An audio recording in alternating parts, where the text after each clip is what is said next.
सभी सम्मानित साथियों को मेरा क्रांतिकारी जय भीम। आवाज नहीं आई। जय भीम। जैसा कि भाइयों आपको पता होगा कि हमारे देश में क्या चल रहा है, हमारे लोकतंत्र की भी हत्या की जा रही है।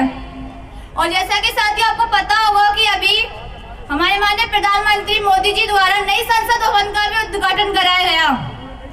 भाइयों, जिस संसद भवन में लोकतंत्र से चुने हुए सांसदों को होना चाहिए और उस संसद भवन में पाखंडी बाबाओं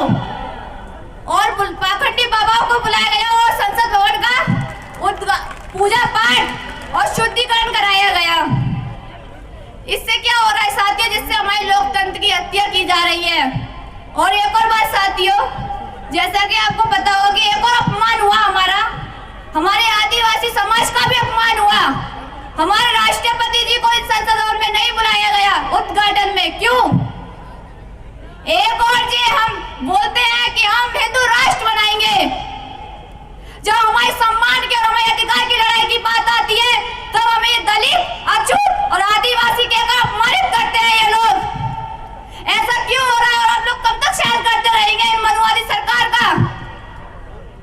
साथियों, ये संसद जो होता है ना, ये एक संविधान का हिस्सा है और ये लोग, ये मनुवादी सरकार, ये बीजेपी सरकार हमारे संविधान को खत्म करना चाहती है। क्या साथियों आप चाहते हो कि हमारा संविधान खत्म हो? जिस बाबा साहब ने इतना संघर्ष किया, हमारे 4-4 बच्चों की कुर्बानी कर दी हमारे लिए, संविधान बना के हमें जो आजादी दिलाई, हमें जो वोट का अधिकार दिलाया, उस संविधान को ये लोग खत्म करना चाहते हैं।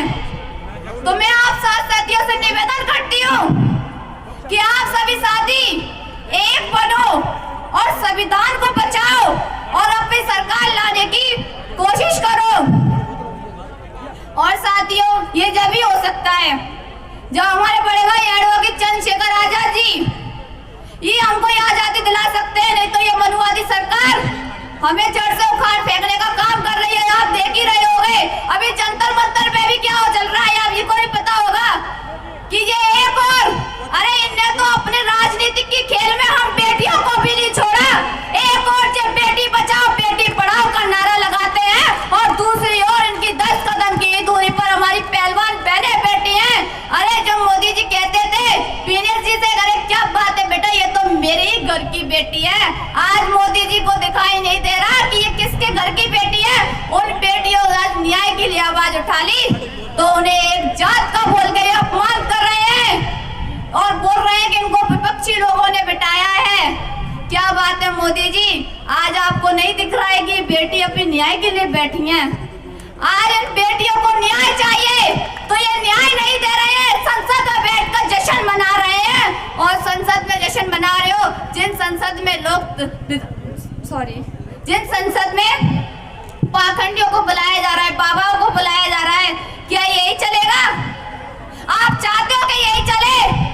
आप लोग चाहते हो कि संविधान खत्म हो? तो साथियों, अगर आप ये नहीं चाहते हो तो मेरा आपसे निवेदन है कि आने वाले चुनाव में हमारे बड़े भाई एडवोकेट चंद्रशेखर आजाद जी को विजयी बनाने का काम करें। भाइयों, यदि और चंद्रशेखर भाई विजयी बनते हैं तो वो विजयी नहीं बनेंगे, विजयी हम होंगे। साथियों, जब तक हमारी सरकार नहीं आएगी ये लोग हम पे ऐसे अत्याचार करते रहेंगे। और राजस्थान में तो आए दिन मैं देख रही हूँ, कभी किसी भाई के साथ अन्याय हो रहा है तो कभी किसी बहन के साथ अन्याय हो रहा है। अभी हाल ही में पूजा भील नाम की 8 साल की बेटी के साथ राजपूत समाज के लड़के ने उसका लक्कार कर उसको 10-12 टुकड़ों में फेंक दिया और इस सरकार ने उस बेटी को भी न्याय नहीं दिया। तो भाइयों, आप चाहते हो अगर ये न्याय हो? बताइए, आप चाहते हो?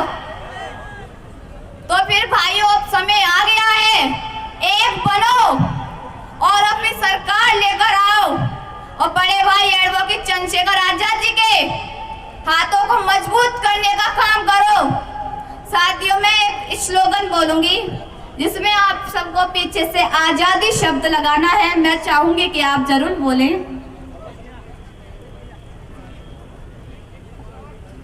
मनुवाद से लेकर रहेंगे हम आजादी। ब्राह्मण बात से लेकर रहेंगे हम आजादी। छुआछूत से लेकर रहेंगे हम आजादी। पाखंडवाद से लेकर रहेंगे हम आजादी। संकल्प हमारा आजादी। क्या चाहते हैं हम? आजादी। बच्चे मांगे आजादी, आजादी।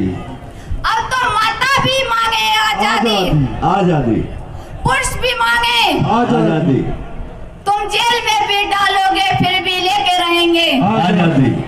ये बीजेपी और कांग्रेस सरकार से भी लेके रहेंगे आजादी।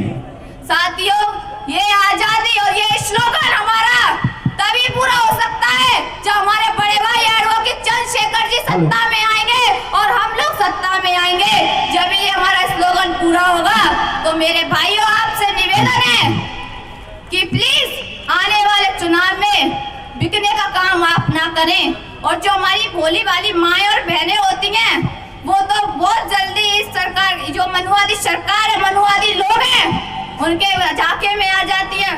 वो एक फ्री का राशन, फ्री की चीजें देने का वो करती हैं। तो हमारी माताएं उनकी बातों में आ जाती हैं। तो मैं अपनी माँ से भी कहती हूँ कि माताओं, ये आप लोगों को सिर्फ दो चंद पैसों का लालच देते हैं, चंद पैसों का लालच देते हैं, चंद अनाज का लालच देते हैं, और आप लोग इनकी बातों में आ जाते हैं। और हमारे भाई कुछ शराब की लालच में आ जाते हैं, कुछ चंद पैसों के लालच में आके अपना वोट बेच देते हैं।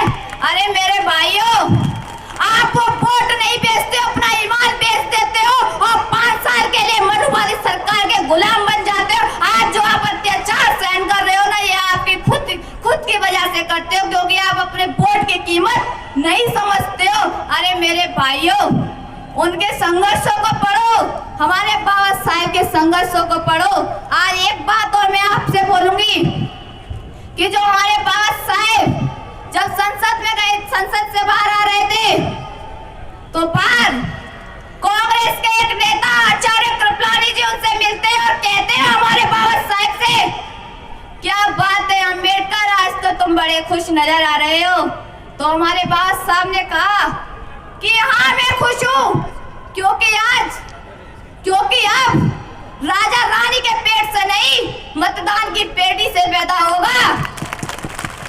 तो साथियों, और बाबा साहब ने ये भी कहा कि आज वो वोट का अधिकार, हक और अधिकार मैंने अपने पूरे बहुजन समाज को, जो मेरा 85% बहुजन समाज है, मैंने उसको दिलाया है।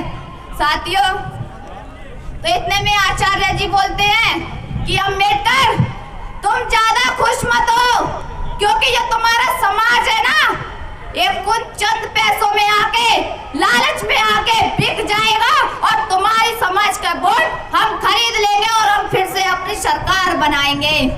तो बाबा साहब ने कहा, हाँ मुझे पता है कि मेरा जो समाज है वो लाचार है, बिका हुए, बिक जाएगा और उसका वोट तुम लोग खरीद लोगे।